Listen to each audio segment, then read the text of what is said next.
이제 며칠 후에 비트코인 2024 컨퍼런스가 열린다고 음, 하더라고요. 네, 그리고 거기에 이제 트럼프 대통령 후보가 연사로 참여한다고 해서 좀 떠들썩한데, 우선 맞습니다. 좀 궁금한 게, 요 비트코인 2024 컨퍼런스가 되게 중요한 행사인 건가요? 맞습니다. 전 세계에서 가장 큰 코인 관련 행사입니다. 아, 그래요? 예. 그런데 다른 코인은 뭐 다루지 않고 비트코인만, 아, 다른 코인들은 뭐 컨센시스라든가 이제 그런 게 큰 행사인데 아, 비트코인만 하는데 모든 코인 행사를 통틀어서 가장 큰 행사, 어, 가장 영향력 있는 행사 이렇게 볼 수 있어요.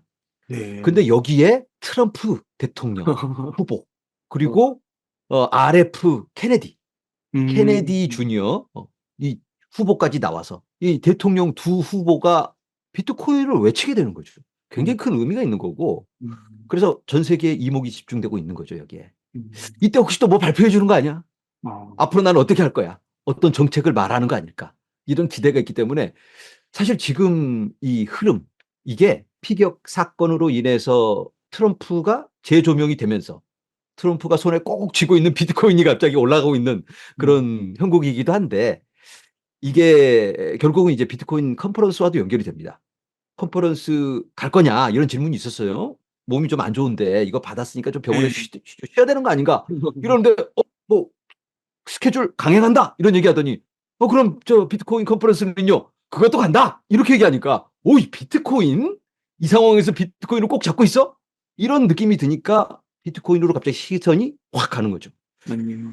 그래서 지금 시장에 이 뜨거운 분위기가 이어지고 있는데 그런데 참고로 역대 비트코인 컨퍼런스 결과를 보면 행사 후에는 비트코인이 하락을 했습니다. 아, 그래요? 페이도 그래서 뉴스인가요? 맞아요, 맞아요. 이것 어, 때문에 굉장히 시장에서 관심 갖고 무슨 발표가 있을까 막 뜨거운데 실상은 결과는 그다지 좋은 결과는 아니었다. 아, 만약에 이것 때문에 막 너무 뜨거워진다면 아마 수익 실현하는 물량이 생길 수 있고 어느 정도는 선반영이 되기 때문에 급격히 많이 선반영이 된다면 분명히 이제 좀 거기에 대한 조정이 있지 않을까 이런 음, 생각을 해봐요. 그러면 또 그 조정이 또 기회일 수도 있겠네요. 더 매수하시려고 맞습니다. 하시면. 그렇죠. 아, 여기서 중대 좋은 발표를 할 것 같아요. 음, 물론 이제 비트코인 행사다 보니까 비트코인 얘기를 안 할 수가 없을 테고 그런 부분도 있겠지만 시장이 너무 또 과한 기대를 갖는다면 트럼프가 그런 발표를 할 것까지 지금 미리 반영을 해버리는 거기 때문에 막상 그 상황이 되면 어느 정도 선반영이 되었기 때문에 조정이 있을 수 있다. 아, 혹시 그 민주당 쪽에서 네. 지금 보니까 거의 뭐 압도적으로 트럼프 당선 확률이 높아가지고요. 네. 바이든을 교체한다. 네네. 교체를 하게 되면 민주당의 승률이 조금 높아질 수 있지 않을까, 이런 얘기도 하는데 어떻게 생각하세요? 맞습니다. 교체하면 더 올라갈 것 같아요. 아, 그걸 트럼프가 알기 때문에 아, 요즘은 바이든 공격을 안 합니다. 네. 갑자기 입을 탁 다물고 아무 말 안 해. 예전에는 바이든 뭐 저 친구 뭘 알겠어. 그 친구가 음, 코인 알아? 하다 자빠지면 어떡해. 바이든 음, 아직도 자고 있을걸? 뭐 이런 얘기 계속 하다가 요즘 갑자기 얘기를 안 해. 왜냐하면 바이든이 나와야지 쉽게 그냥 뭐 거의 이긴 거나 다름없으니까. 그런데 지금 사실 미국에서 이 당을 떠나서 정치적인 뭐 어떤 견해를 떠나서 바이든이 나오면 안 돼요. 아, 왜 그러냐면 앞으로 4년 후를 얘기하는 건데 4년 후에 그 사람이 이 세상에 있을지 없을지도 모르는 그런 상황. 뭐 어, 이런 말하면 좀 죄송스럽지만 음, 어떤 결정을 할 수 없는 상황에 이를 수도 있는데 한 나라의 지도자가 그런 상황이 된다면 어쩌면 다른 사람이 모든 결정을 해줘야 되는 건데 그건 바람직하지가 않죠. 코인을 떠나서도 그건 좋은 결정이 아니다. 미국을 위해서도 그리고 전 세계를 위해서도 미국이 또 그렇게 불안해지면 다른 나라도 영향을 받고 시장이 또 흔들흔들 할 수도 있습니다. 그래서 그건 뭐 좋은 선택이 아닐 것 같아요. 누가 대통령이 되냐를 떠나서. 음, 그리고 지금 분위기가 교체가 될 것 같아요. 그러니까, 실제로 설문조사에 보니까 음, 카말라 해리스가 나올 경우 트럼프 대비 더 좋더라고요. 바이든 대비 트럼프에 대항했을 때 결과가 더 좋게 나오더라고요. 그래서 음. 아마 교체가 되지 않을까 이런 예상을 하고 있습니다. 그러니까 되게 중요한 자리에서 그 푸틴을 우크라이나 대통령이라고 막 칭하기도 하고 그러더라고요. 너무 치명적이에요. 아, 그리고 그 대선 토론 때 음, 굉장히 약한 모습 보였잖아요. 음, 그런데 그 다음 날은 또 갑자기 쌩쌩하게 연설을 잘했거든요. 어, 자세히 보니까 앞에 이제 프롬프터라고 아, 나와 있는 게 있어요. 그거 보면서 얘기할 땐 잘해요. 근데 그게 없으면 대선 토론 때는 이제 그걸 안 쓰기로 했거든요. 그게 없으니까 갑자기 또 본전 다 드러나는 거예요. 그러니까 안 음, 된다. 옆에 음, 압력에 의해서 여론이 그렇게 조성되면 어쩔 수 없이 그렇게 해야 되지 않을까. 음, 사실 지금 바이든이 빨리 나와야지 민주당한테 좋거든요. 빨리 나와야지 그 다음 후보가 준비하고 또 후원금도 받고 해야 되는데 바이든이 그냥 끝까지 버팅기니까 이 바이든을 지지하던 사람들이 그러면 후원금 못 줘. 묶어놓게 막 이렇게 나오고 있어요. 네, 결국은 이 후원금이 안 나오면 어쩔 수 없이 빠지게 됩니다. 음, 돈이 없으면 이게 돈하고 다 연결되기 때문에 돈이 안 들어오면 어쩔 수 없이 에이 알았어 미국을 위해서 내가 양보한다 이렇게 또 이제 명분이 생기니까 명분을 갖고 그렇게 아마 빠지지 않을까. 그리고 이제 여론조사 보면 이런 결과가 나와요. 트럼프하고 바이든하고 뭐 아주 뭐 박빙이다. 뭐 0. 몇 퍼센트 차이 뭐 이렇게 나오는데 그게 이 대선 결과하고는 차이가 있어요. 미국은 직선제가 아니고 투표인단이 있잖아요. 그러면 설사 전체 투표자의 투표율이 바이든이 높다고 해도 선거인단 투표를 까보면 트럼프가 이겨요. 그래서 전체 투표율이 이 지지율이 바이든이 적어도 4% 이상은 올라가야지 박빙이라고 볼 수 있어요. 경합주에서는.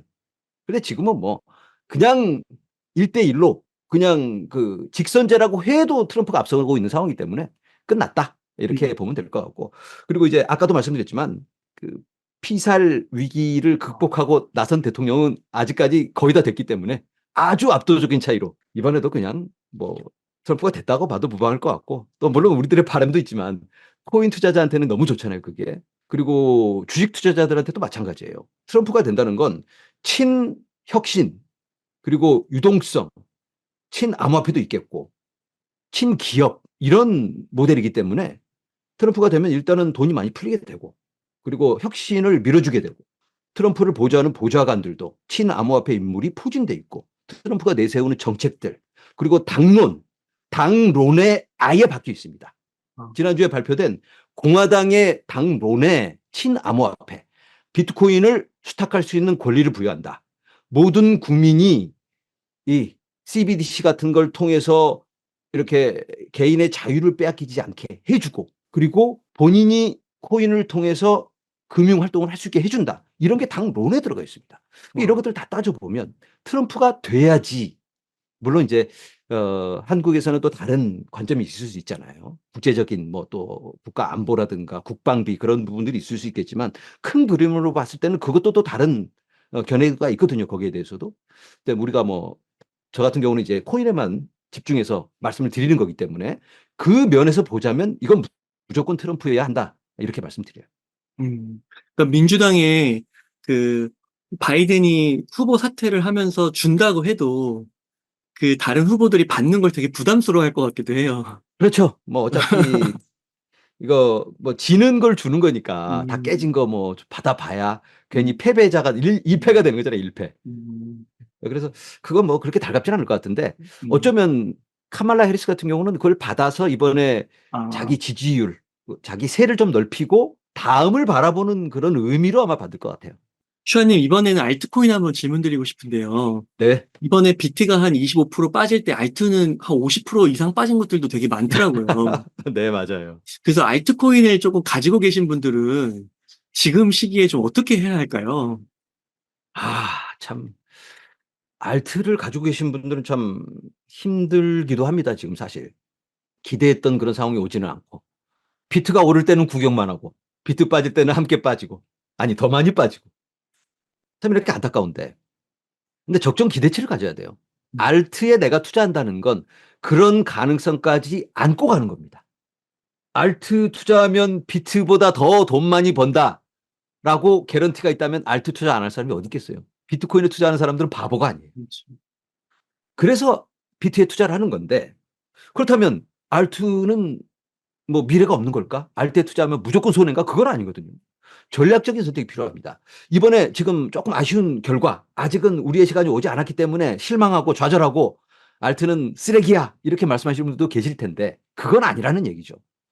알트에 투자하는 이유를 우리가 분명히 짚고 넘어가야 됩니다. 알트가 그러면 왜 기대가 있는 거고 왜 그러면 알트에 투자를 해도 괜찮은 건가? 가능성이 있는 건가? 그런 걸 우리가 생각하고 이해를 하면 알트에 투자하는 명분이 생겨요, 일단. 그럼 이해하면 좀 빠져도 그럼 뭐 어차피 미래가 있는 거니까 회복하겠지. 이거 내가 투자하고 있는데 이 알트는 이런 걸 하고 있잖아. 그리고 이런 경쟁력이 있잖아. 그걸 적어도 믿잖아요. 속은 쓰려도 한 네. 방을 노리는 뭐 폭탄을 갖고 있는 거잖아요. 근데 이런 한 방이 없는 코인도 있긴 합니다. 그런데 이 한 방이 있다고 가정하고 그러면 기대를 걸어볼 수 있는 겁니다. 알트라고 하면 알트에 대한 분명한 이해가 있어야 돼요. 알트라면 알터네티브, 대안 코인인 겁니다. 뭐에 대한 대안? 비트코인에 대한 대안. 뭐라는 건데 도대체? 그럼 비트코인이 못하는 걸 해야 되는 건데. 비트코인이 뭘 못해요? 속도가 느리고 무겁고 또 확장성 이런 것들이 좀 부족하긴 합니다. 그렇지만 비트코인에 최적화되어 있는 게 있어요. 가치 저장이라든가 또 모두가 인정한 긴 15년의 역사 속에 확실한 믿음을 주는 그런 것들이 있습니다. 그것 때문에 비트코인을 투자하고 기관들도 비트코인에 투자합니다. 기관들이 비트코인에 투자하는 이유가 알트에 투자하지 않는 이유가 알트에 투자하면 뭐 서너 배, 100배 오를 수 있다는 것도 알아요. 그런데 기관들이 무슨 멍멍이 코인에 100배 먹었어요. 그러면 아싸 하고 이걸 팔려고 그러면 팔다 가격이 다 떨어져 버린다 이거죠. 유동성이 없기 때문에. 그래서 그런 시총이 작은 낮은 코인은 쳐다보지도 않습니다. 다음 차선으로는 이더리움이잖아요. 시총이 크니까. 그런 것들을 바라보고 있는데 우리들은 기관들이 내 혹시 알트를 사주지 않을까 이런 기대를 갖고 있어요. 아, 그래서 그런 헛된 기대를 갖지 말고 자 그러면 내 알트가 오를 만한 이유를 내가 이해를 하고 알고 있어야 될 거 아니에요. 이 영상을 보시는 분들 중에 그런 이유를 알고 투자하는 분들이 몇이나 계실까? 대부분 잘 모르고 계세요. 옆에서 누가 좋대니까. 그건 아니에요. 오를 만한 이유를 믿고 있는 그런 사람들이 하는데 믿어도 확신을 갖고 있어도 망할 확률이 있어요. 그게 알튼 겁니다. 그런 리스크가 있다. 비트코인도 망할 확률이 있어요. 물론 우리야 안 망할 거라고 믿고 있지만 이 세상에 100%는 없는 거니까. 100%안 망한다는 건 거짓말이에요. 살다 보면 예외 상황이 생기잖아요. 코로나가 터질 줄 누가 알았어요? 이 트럼프가 총 저격 시도가 있을 줄 누가 알았어요? 그리고 아슬아슬하게 이렇게 스쳐 지나갈 줄 누가 알았냐 이거죠. 음, 언제나 우리 예상을 넘어서는 그런 상황이 벌어지는데 죄송합니다. 알트 설명하다 갑자기 너무 밖으로 나갔는데 자 알트의 투자 희망이 있다고 봅니다. 왜? 알트는 이 시장이 뜨거울 때 사이클의 후반부에 빛을 발합니다. 그리고 시장에 신규 진입자가 들어서면 비트? 이거 너무 비싼데? 또 다른 비트 없어? 좀 많이 오를 비트코인 없냐? 이렇게 물어보다가 이 비트코인이 많이 올라? 이름이 좀 다른데? 원래 그런 거야. 그리고 이제 뭔지 모르고 사거든요. 이런 사람들이 들어오면 묻지마 상승이 옵니다. 그 묻지마 상승은 사이클의 후반부거든요. 근데 지금 아직 아니잖아요. 그러니까 묻지마 상승을 지금 기대하면 허황된 기대라 이거죠. 근데 지금 상승은 비트코인을 쫓아가는 정도. 비트가 너무 많이 갔으니까 쫓아가는 그 정도의 상승은 기대해 볼 수 있습니다. 그리고 그런 상승을 기대한다면 또 오를 만한 코인이 있어야 될 거 아니에요. 요번 이 사이클을 보면 알트가 다 오르질 또 않아요. 비트 오르고 쫓아가는 알트는 또 몇 개, 특정 알트만 쫓아 올라가. 아, 그러면 옛날에 내가 갖고 있던 그 코인은 왜 안 오르냐 이거. 이거 들고 그냥 울고 있습니다. 안타까운 상황의 연속인데 코인 선별도 매우 중요합니다. 엉뚱한 코인 갖고 있으면 어쩌면 기회가 영정 안 올 수도 있습니다. 내가 갖고 있는 알트코인 이번에 좀 쓰린데 에이 그래도 기다리면 때가 오겠지. 어쩌면 안 올 수도 있다. 참고로 2017년 말에 알트의 최고점이었습니다. 그때 100위 안에 있는 코인들이 2021년에 전고를 뚫었던 코인이 20%가 안 됩니다. 그러면 어쩌면 내가 알트 10개 투자하고 있다면 그중에 2개만 전고를 뚫을 수 있다. 이렇게 생각해 봐도 별반 크게 무리는 없을 거 아니에요. 그 정도 안에서. 하지만 내가 투자하는 코인은 미래가 밝고 좋은 코인이기 때문에 나는 선관이 좋으니까 내가 가진 코인 중에 반은 전고 뚫는다. 이런 생각을 하실 거예요. 그게 맞을 거라고 저는 바랍니다. 그렇기를 바라는데 그게 아닐 수도 있기 때문에 우리가 전략적인 선택을 해야 하는 거고 그리고 알트코인 지금 상황에 놓고 보자면 이제는 어느 정도 비트가 도미누스가 굉장히 많이 올라갔습니다. 비트만 달려왔어요. 사이클의 후반부로 가면서는 알트의 시간이 오기 때문에 지금부터는 알트가 비트 대비해서 그렇게 나쁠 것 같지는 않다.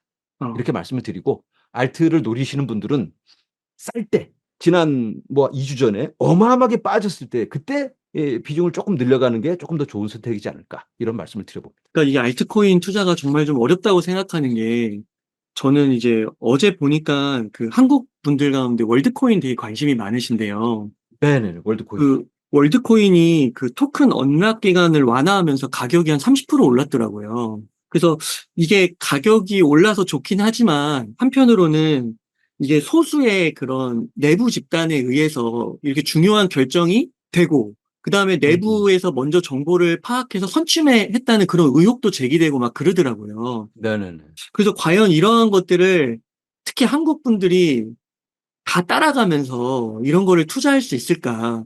근데 음. 비트코인 같은 경우는 뭔가 탈중앙화되어 있고 예측하기가 쉽고 딱 뭔가 정해져 네. 있고 프로토콜이 변하지 않는다에 대한 저희가 확신을 갖고 있잖아요. 네네네. 아, 그래서 이게 참 알트코인이 어렵다 이런 생각을 했는데 네. 어떻게 생각하세요? 그게 이제 그 알트코인의 속성 네. 그리고 추구하는 그런 방향, 전략적인 선택이기도 해요, 그게. 예전에 비탈릭이 트릴레마라는 삼각형을 그렸습니다. 음, 탈중앙, 보안, 확장성. 이 세 가지를 다 가질 순 없다.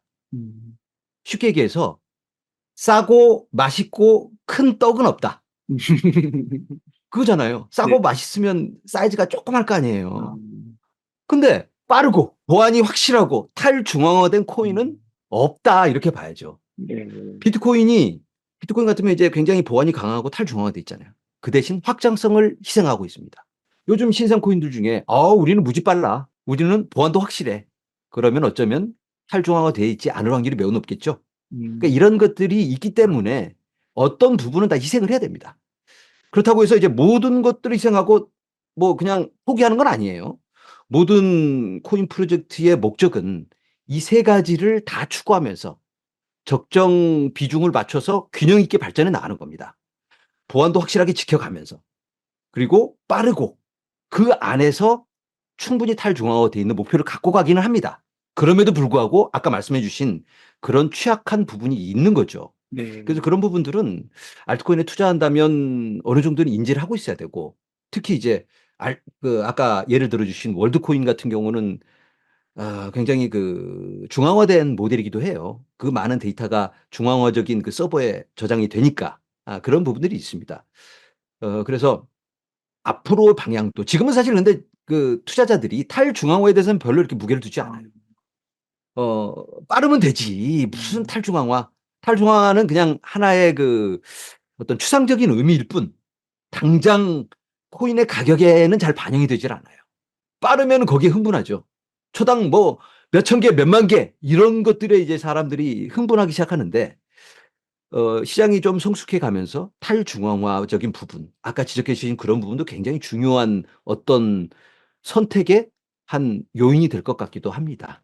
아, 네. 슈아님, 그러면 그 알트코인에 있어서는 뭐 예. 구체적인 코인을 언급하기는 좀 어렵더라도 섹터로 봤을 때는 여전히 뭐 네. RWA나 AI나 뭐 이런 쪽은 살아있다고 보시나요? 그렇죠. 음, 지금 이 테마가 있잖아요. 음, 시즌마다 테마가 있는데 네. 2021년 같은 경우는 디파이와 NFT 아, 그리고 이제 마지막에 이 메타버스가 합세를 해서 이 혼합형 뭐 이렇게 해가지고 막 시장을 끌고 가고 투자자들의 가슴을 뜨겁게 했습니다. 자, 근데 그 친구들이 미래가 없다는 게 아니고 이제는 사람들의 관심이 좀 달라진 거죠. 유형이 달라졌다. 그 기술은 아직까지 유효하긴 합니다. 그런데 예전에 그 메타버스 프로젝트를 보면 사용하는 사람이 별로 없어요. 아, 그러니까 아직 멀었다. 시장의 달콤한 약속일 뿐 아직은 시간이 더 필요하다 이런 것들을 우리가 예상해 볼 수 있습니다. 자, 지금의 관심은 AI에 집중돼 있습니다. 그리고 RWA. 이걸 이 유행을 일으키고 있는 그 주체가 누구냐? 또는 어떠한 이유로 누가 이걸 끌고 가고 있느냐를 보면 AI 같으면 엔비디아 그리고 마이크로소프트의 오픈 AI 뭐 이런 친구들이 그리고 뭐 구글 이런 친구들이 다 모여서 AI를 발표하고 뭔가 새로운 모델을 구축해 나갑니다. 그리고 이제 AI가 필요하면 당연히 그 인프라가 필요할 테니까 어떤 컴퓨팅 파워를 공유하는 그런 프로젝트 이런 것들도 필요하겠다. 그러다 보니까 AI에 그 최적화된 그런 자료들, 빅데이터가 어쩌면 탈중앙화된 모델도 필요하지 않을까? 대기업들이 지네들끼리 싸바싸바 해가지고 조작할 수 있는 그런 자료 말고 투명하게 공개된 자료. 이런 것들에 사람들이 또 새로운 가능성을 찾습니다. 그러면 탈중앙화된 모델이 있다면 그거 괜찮겠네. 네. 특정 분야에서는 그런 게 필요하겠네. 이러한 달콤한 약속이 사람들의 가슴을 뜨겁게 해줍니다. 그래서 이런 그 움직임은 대기업들이 갑자기 AI는 이제 끝이야, 필요 없어, 이렇게 하지 않는 한 유효하다는 거죠. 그런데 우리가 딱 보면 엔비디아가 망할 것 같지는 않고 마이크로소프트, 구글이 AI의 개발을 중단할 것 같지는 않아요. 지난 몇 달을 돌아보면 과열되긴 했습니다. 특히 올 초에 굉장히 많이 과열됐기 때문에 어떤 충격이 왔을 때 너무 과열됐다 보면 거기에 대한 조정이 있습니다. 그래서 많이 빠진 거예요. 미래가 없어서 시즌이 끝났기 때문에 빠진 게 아니고 너무 과열됐기 때문에 거기에 대한 조정으로 빠진 거예요. 그래서 우리가 분명하게 알아야 될 게 이제 관심이 떠났느냐 아니면 다시 올라설 여력이 있느냐 이거죠. AI는 아직 남았다 이거죠. RWA. RWA는 자산의 실물 자산의 토큰화를 얘기하는 거잖아요. 그런데 우리가 예전 같으면 에이 실물 자산 토큰하고 뭐 훗날 얘기지. 뭐 10년, 20년 지나가면 그런 상황이 오겠다. 공상과학 영화에서 보면 뭐 아유 우리 집을 토큰화 시켜서 거래하는데 언제 그렇게 뭐 오겠어. 이렇게 생각을 했는데 레리 핑크가 블랙록의 레리 핑크가 갑자기 TV에 나와서 지금은 토큰화의 시대다. 앞으로 뭐 8년 안에 2030년이라고 했으니까 뭐 이제 앞으로 4년 안, 6년 안에 6년 안에 모든 금융 자산이 토큰화 된다. 이걸 얘기해요. 그러니까 사람들이 그런 거 뭐야? 뭔데요 도대체? 말만 그렇게 하는 게 아니고 블랙록의 비들 펀드가 막 미친 듯이 올라가요.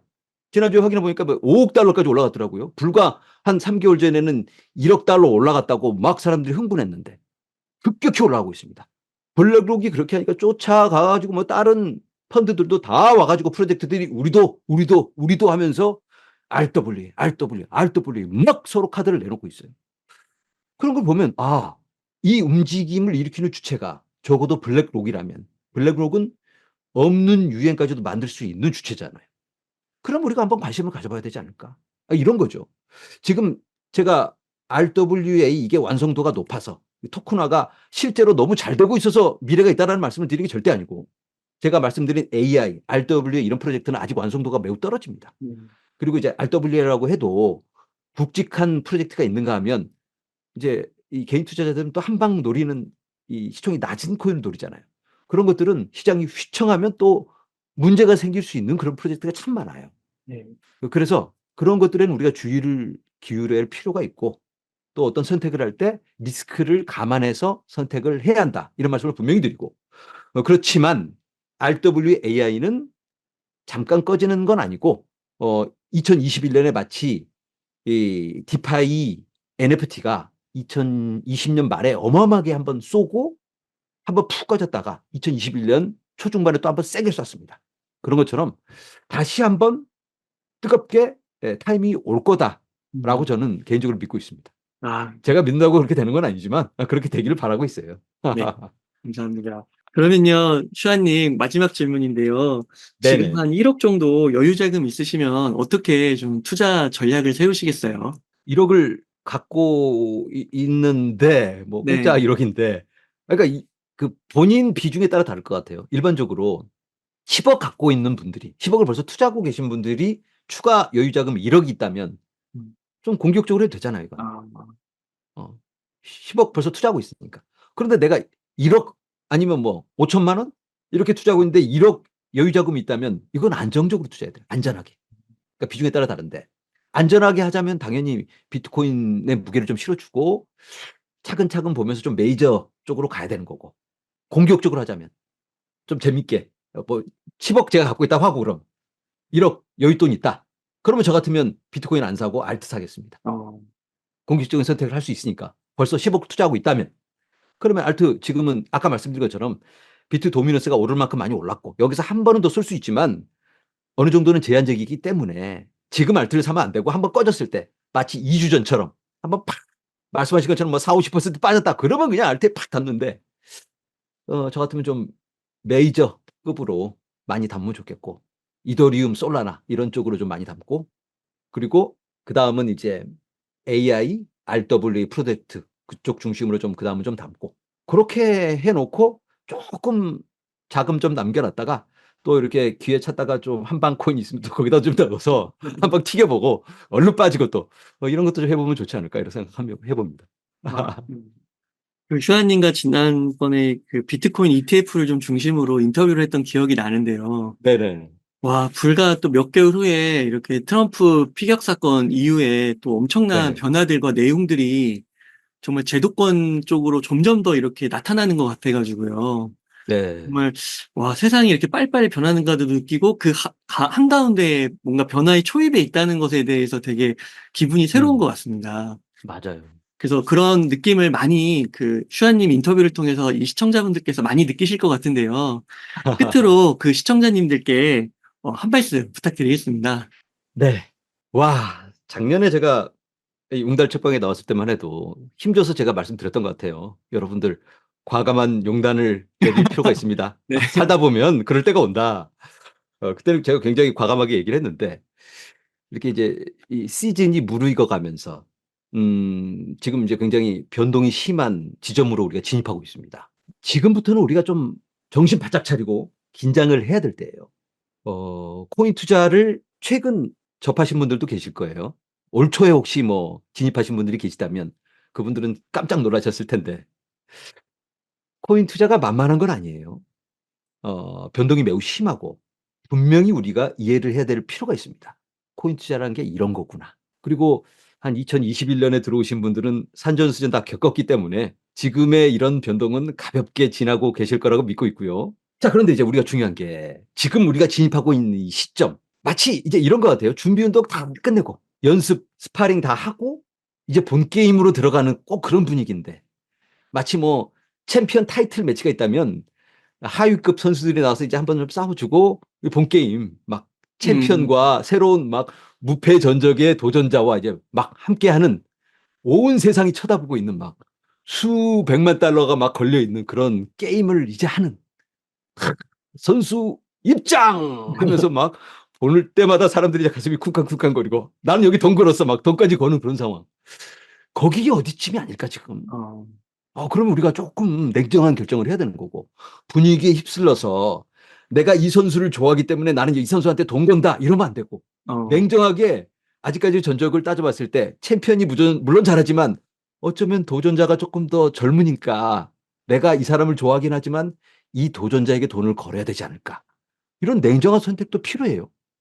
어쩌면 내 선택이 틀렸다고 해도 망하지 않을 만큼 또 돈을 걸어야 되는 거고 이런 냉정한 선택의 연속이 될 겁니다. 그런 네, 시간이 우리한테 찾아오고 있어요. 그런데 이걸 그런 순간이 왔을 때 그게 뭐 언젠지는 우리가 모르지만 올 말부터 본격적인 뭐 그런 움직임이 시작될 수 있고 제 생각에는 뭐 미 대선 진입하면서 어마어마한 변동이 있을 거라고 생각을 해요. 그런 시점이 왔을 때는 뭐 웅달 책방 영상 몇 개 봐가지고는 멘탈이 정리가 안 되고 준비가 안 됩니다. 지금 준비해야 된다. 아, 지금 적어도 우리가 투자했던 기간을 한번 돌아보면서 '아 코인 투자가 야 생각보다 만만한 게 아니네. 이렇게 변동이 크네.' 그리고 돌아보니까 '아 2 주에 살걸. 2주 전에 살걸.' 이런 후회도 오잖아요. 똑같은 상황이 또 온다면 어떡할까? '아 그다음에는 이렇게 해야지.' 이걸 그냥 '에이 그럴 걸.'로 끝내는 게 아니고 적어 놓고 이걸 내 거를 만들어야 되는 거예요. 네, 그리고 진짜로 그런 상황이 온다면 이번 사이클에서는 뭐 20% 넘어가면 충분히 많이 빠졌다라고 제가 말씀을 드렸는데 그런 기회가 온다면 그런 기회를 잡을 수 있는 용단도 필요해요. 그리고 또 욕심을 버리고 어느 시점에는 우리가 과감하게 매도할 수 있는 그런 용기도 필요합니다. 어, 10배, 100배 노리지 말고 2배도 충분히 좋은 선택이기 때문에 우리가 고점을 정확히 알 수는 없어요. 그러면 또 어쩌면 미리 계획을 세워서 그런 계획을 그 당시에는 절대 못 세웁니다. 왜? 더 올라갈 것 같아서 매도 미리 못 해요. 미리 계획을 세워서 나는 이 지점에 이행 매도 걸어 놓는다라고 계획을 세우셔야 돼요. 그런 계획을 미리미리 세우고 준비하고 나는 어떤 성향의 투자자인가 이런 것들도 재점검할 필요가 있는데 그 점검의 시간은 바로 지금이다. 지금 준비하지 않으면 그 시간이 왔을 때 멘탈 털린다. 이렇게 일단 말씀을 드리고 여러분들 잘 준비하셔서 이제 시간이 얼마 남지 않았습니다. 앞으로 1년 후면 제 생각에는 어느 정도 더 판가름이 날 것 같고, 어, 물론 이제 그때 뭐 최고점이 온다는 말씀을 드리는 건 아니에요. 저도 네. 모릅니다. 고점을 아는 사람은 아무도 없기 때문에 우리가 그걸 알려고 몸부림칠 필요도 없고 미리 준비해서 본인에게 맞는 최선의 선택을 해야 되는데, 이성적으로 잘하셔서 내년 이맘때 또는 내년 후반 이맘때 제가 여기 다시 출연해서 "여러분들 잘하셨습니다." 하고 여러분들과 무용담을 나누는 그런 시간이 왔으면 정말로 좋겠습니다. 여러분들 꼭 성투하시기 바랍니다. 아, 네. 그, 지난번에 출연하셔서도 잘 견디고 계속 보유하고 모아가면은 좋은 결과 있을 거라고 얘기해 주셨는데, 한 6개월 있다가, 실제로 그런 것 같습니다. 그래서 지금 그 또, 시간이 왔잖아요. 네.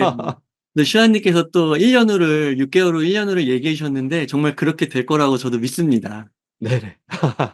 감사합니다. 그러면 네네. 슈아님, 감사합니다. 오늘 이 정도로 인터뷰 마무리하도록 하겠습니다. 이렇게 네. 해서 비투슈아님을 모시고 이야기를 나눠봤습니다. 긴 시간 동안 유익한 인사이트 많이 나눠주셔서 감사의 말씀드립니다. 오늘 고생 많으셨습니다. 네. 감사합니다.